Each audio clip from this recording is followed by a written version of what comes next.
Dari Ibnu Umar radhiyallahu anhu diriwayatkan bahawa Rasulullah sallallahu alaihi wasallam bersabda yang bermaksud, jika salah seorang dari kamu meninggal dunia, maka akan diperlihatkan kepadanya tempatnya pada pagi dan petang. Bila ia termasuk penghuni syurga, maka ia akan menjadi penghuninya. Dan jika ia termasuk penghuni neraka, maka ia akan menjadi penghuninya. Dikatakan kepadanya, inilah tempatmu sehingga Allah membangkitkannya pada hari kiamat. Untuk menikmati ganjaran yang baik, pastikan sisa usia dimanfaatkan sepenuhnya ke arah perkara mahmudah dan tidak terlepas pandang perkara-perkara yang dianggap remeh tetapi sebenarnya mengundang laknat Allah. Apakah perkara-perkara yang menjadi kemurkaan Allah? Kita ikuti sambungan perbincangan tajuk Menghindari Laknat Allah bersama berbahagia Ustazah Siti Nurbahyah Mahmud. Bismillahirrahmanirrahim. Assalamualaikum warahmatullahi wabarakatuh. Segala puji bagi Allah, selawat dan salam ke atas junjungan besar Nabi Muhammad sallallahu alaihi wasallam. Saudara penonton yang dirahmati Allah sekalian, kita masih lagi membincangkan tentang bagaimana untuk kita menghindari laknat daripada Allah Subhanahu wa taala. Golongan yang ke-10 ialah orang-orang yang melakukan Cina buta. Ini selalu kita dengar ya. Sebab itulah kalau nak jatuhkan talak, fikir dulu, perkahwinan bukan untuk bercerai-berai. Perkahwinan untuk kita mendapat ketenangan, untuk kita mendapat kebahagiaan. Rasulullah sallallahu alaihi wasallam telah bersabda, la'ana Rasulullah sallallahu alaihi wasallam al-muhallila wal muhallala lahu. Kata Rasulullah sallallahu alaihi wasallam, Nabi melaknat orang-orang yang menjadi dua perkara. Pertama, dia menjadi muhallil. Siapa muhallil ini? Muhallil ini ialah lelaki yang jadi pak sanggup. Dia nak kahwin dengan wanita yang diberi janji lepas dia kahwin, dia kena ceraikan serta-merta. Dan masa dia kahwin, dia tidak boleh melakukan hubungan kelamin. Jadi orang yang jadi Cina buta ni lah, dia jadi pak sanggup. Mungkin dia dapat duit beribu-ribu lemon.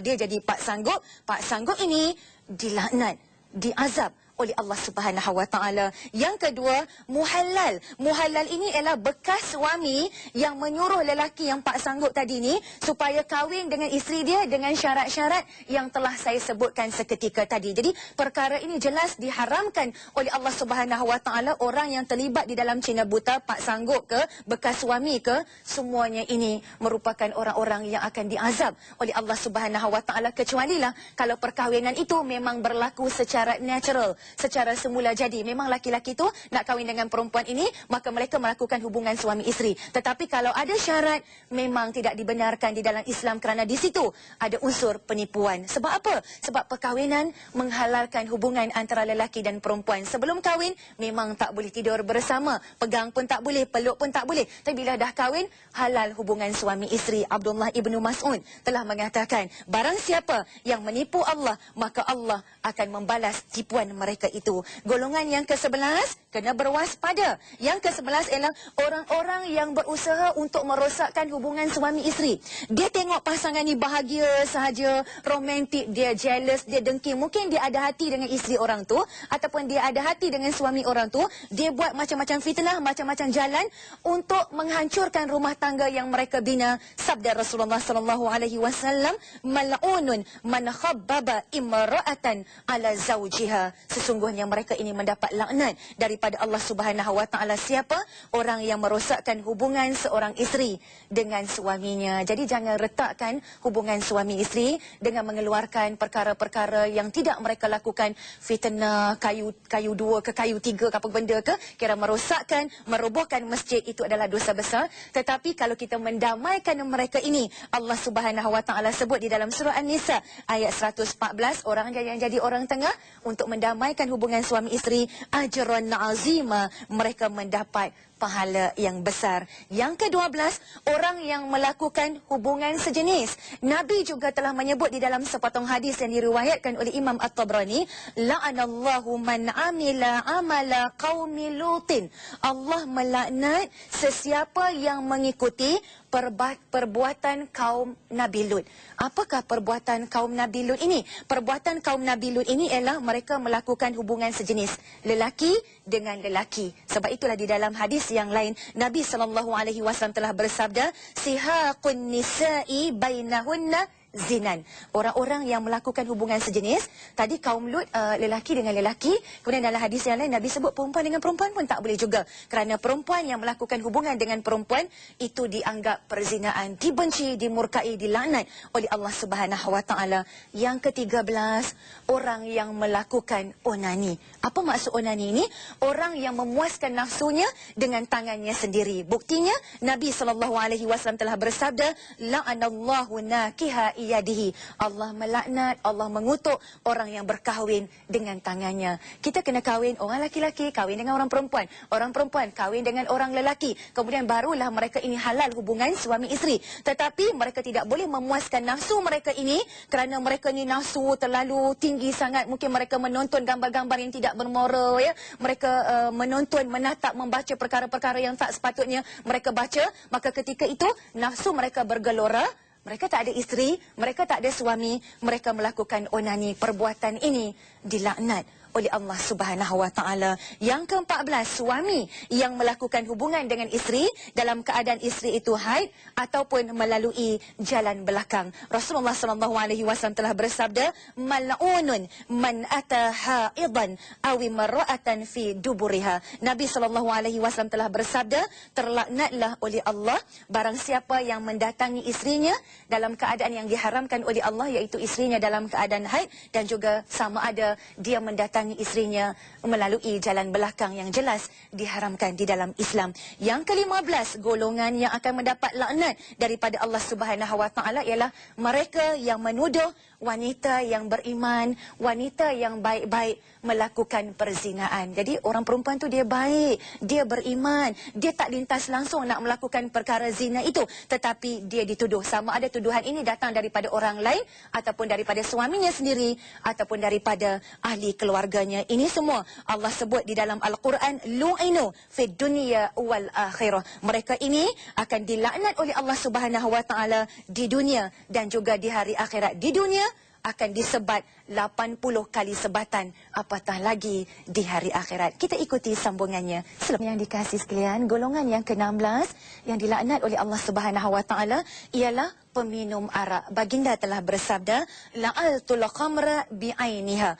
Allah melaknat orang-orang yang terlibat dengan arak ni 10 golongan manusia. Bukan orang yang minum saja, tapi ada 10 golongan manusia. Yang pertama sekali yang minum, yang kedua yang memberi minuman, iaitu yang menghidangkan minuman, yang ketiga yang menjualnya, yang keempat yang membelinya, yang kelima yang memerahnya untuk dijadikan arak, yang keenam yang meminta diperah, yang ketujuh pembawanya untuk diperah ketika itu, yang ke-8 yang minta dibawa, yang ke-9 yang makan harganya, yang dapat keuntungan daripada bisnes arak ini, yang ke-10 orang yang menunjukkan tempatnya di mana. Semuanya ini akan mendapat kutukan daripada Allah Subhanahu Wa Taala. Yang ke-17 orang yang terlibat dengan rasuah, la'anallahu ar-rashiya wal murtashiya. Nabi SAW bersabda, Allah melaknat orang yang menyogok dan orang yang minta disogok. Orang yang terlibat dengan rasuah, yang bagi rasuah, yang ambil rasuah under table, kesemuanya ini semuanya akan mendapat azab daripada Allah Subhanahu Wa Taala. Yang ke-18 pemakan riba. Bukan sekadar pemakan riba, la'anallahu akilar riba wa mukilahu wa syahidahu wa katibahu. Allah melaknat pemakan riba dan juga wakilnya, saksinya dan penulisnya. Na'udzubillahi min zalik. Ke-19 orang yang mencuri, la'anallahu sariqa. Allah melaknat orang-orang yang mencuri. Hari ini kita dengar, ya Allah, yang mencurinya, yang meragutnya, yang merompaknya, semuanya dilaknat oleh Allah Subhanahu Wa Taala. Yang ke-20 orang yang percaya kepada ahli nujum, tukang tenung, ya, ahli sihir. Semuanya ini Nabi sebut, la'anallahu man ata kahinan. Allah melaknat orang-orang yang mendatangi tukang-tukang ramal. Dia tengok tangan kita ke kad ke, ya, dia ramal nasib, ataupun tukang tenung, ataupun ahli-ahli sihir, dan kita percaya pula kepada ramalan mereka ini, maka mereka ini akan mendapat laknat daripada Allah. Yang ke-21 orang yang menyesatkan orang yang buta. Ya, Nabi sebut di dalam hadis, la'anallahu man adalla a'ma anit tariq. Allah melaknat orang-orang yang menyesatkan orang buta daripada jalanan. Orang buta dia tak nampak jalan, ya. Dia tanya orang yang celik, nak pergi tempat ni dekat mana. Jadi orang tu dia tipu, dia nak memain-mainkan, memperolok-olokkan orang buta ini. Orang tersebut juga akan mendapat laknat daripada Allah Subhanahu Wa Taala. Kita ikuti golongan yang ke-22. Yang ke-22, orang-orang yang menimbun barang. Dia simpanlah barang-barang yang menjadi kepentingan umum, beras, gula, minyak, ya. Dia tahu benda ni orang nak beli. Jadi dia sorok barang ni, ya. Bila benda ni dah tak ada, dia keluarkan, dia naikkan harga yang tinggi.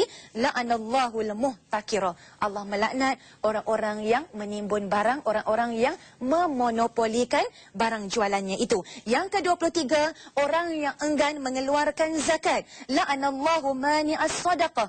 Allah melaknat orang-orang yang tidak mau mengeluarkan zakat. Zakat kita kena keluarkan kerana ada beberapa asnaf orang yang perlu menerima zakat. Kalau kita tidak beri kepada mereka, maka kita tidak menjadi umat Islam yang adil. Harta yang kita ada ni akan menjadi bersih apabila kita mengeluarkan zakat. Yang ke-24, golongan yang akan dimurkai, dilaknat oleh Allah Subhanahu Wa Taala ialah orang-orang yang tidak melakukan amar ma'ruf dan nahi mungkar sedangkan mereka berkemampuan. La'anallahu tarikal amri bil ma'ruf wan nahyi 'anil munkar idza amkanahu. Nabi bersabda, Allah akan melaknat orang-orang yang meninggalkan amar ma'ruf dan nahi mungkar ini sedangkan mereka sanggup untuk melakukannya. Dia tak suruh orang buat baik sedangkan dia mampu, dia ada kuasa.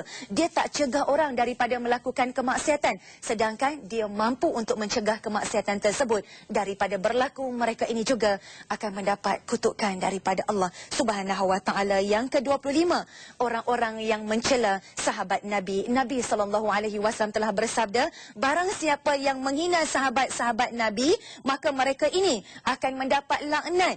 Laknat daripada Allah, laknat daripada malaikat, laknat daripada manusia keseluruhannya. Kenapa tak boleh hina sahabat Nabi? Memanglah kita tak dapat bersama dengan sahabat Nabi, tapi kita bacakan sejarah tentang sahabat Nabi. Nabi sayang kepada sahabat Nabi. Kita tidak boleh hina sahabat Nabi kerana sahabat Nabi, Saidina Umar, Saidina Ali, Saidina Osman, semua sahabat Nabi ini yang tak boleh saya sebutkan nama mereka satu persatu, banyak pengorbanan yang mereka lakukan untuk memperjuangkan Islam bersama dengan Rasulullah SAW sehingga ketitisan darah mereka yang terakhir selagi nyawa mereka di kandung badan. Yang ke-26, orang-orang yang sumpah palsu.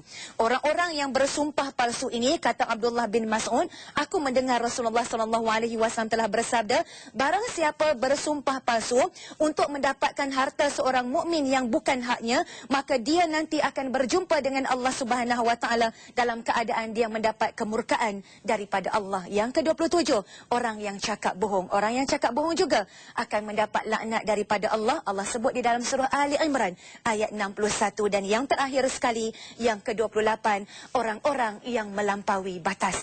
Orang-orang yang melampaui batas, Allah sebut di dalam surah Hud ayat 18, ala la'natullahi 'alaz zalimin. Sesungguhnya kutukan Allah lah terhadap orang-orang yang melampaui batas. Siapa orang-orang yang melampaui batas ini?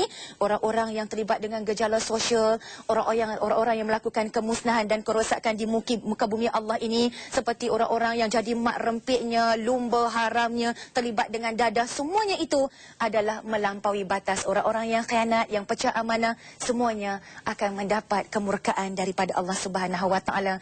Kita berdoa kepada Allah, ya Allah, ya Tuhan kami, jadikanlah kami, ya Allah, golongan yang Engkau cintai dan bukan golongan yang Engkau murkai. Semoga Allah mengampuni segala dosa-dosa kita kepada Allah Subhanahu Wa Taala. Sehingga bertemu lagi. Wassalamualaikum warahmatullahi wabarakatuh.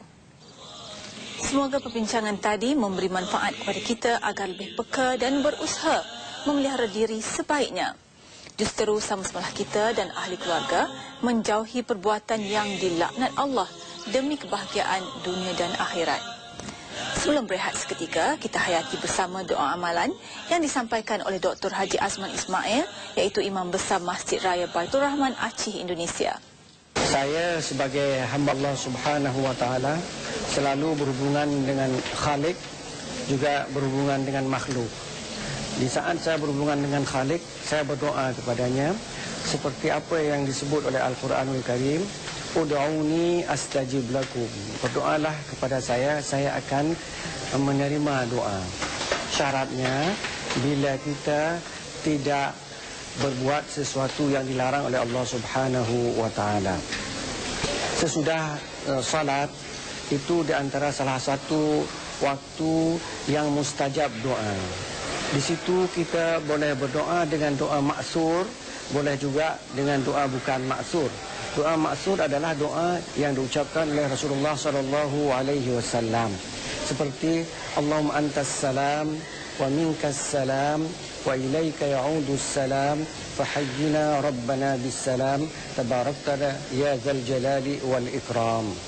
Itu doa yang kita maksudkan agar kita selalu sejahtera hidup, tidak berhubungan dengan tidak baik dengan orang lain, supaya kita hidup dalam keadaan selamat, kita hidup damai dalam dunia ini. Itulah doa yang kita ucapkan sesudah kita salat. Kemudian juga kita berdoa misalnya, Allahumma inni a'udzubika minal jubni. Kita berdoa kepada Allah Subhanahu wa taala supaya kita tidak takut. Karena banyak orang kita yang ingin berbuat sesuatu tapi takut dia. Maka kita minta kepada Allah Subhanahu wa taala agar dibuang sifat takut pada kita supaya kita memperbanyak amal soleh kita. Kemudian kita juga membaca ayat-ayat Al-Quranul Karim sesudah kita salat. Misalnya, Rabbana la tu'akhidna in nasina aw akhta'na. Ya Allah, janganlah azab kami kalau kami mengerjakan sesuatu kerana terlupa. Rabbana wala tuhammilna Rabbana wala tahmil alaina isran kama hamaltahu 'alal ladzina min qablina. Ya Allah, jangan berikan beban kepada kami seperti Kau berikan beban kepada umat-umat sebelum kami. Berilah sesuatu yang sanggup kami laksanakan. Rabbana wala tuhammilna ma la taqata lana bih. Ya Allah, jangan berikan beban yang tidak sanggup kami bawa. Wa'fu 'anna, ampunilah kami, warhamna, kasihanilah kami, wansurna 'alal qaumil kafirin, dan tolonglah kami untuk dapat mengatasi orang-orang yang kafir itu. Itulah doa-doa yang kita baca sesudah kita salat agar kita baik dengan Allah dan baik pula dengan makhluknya.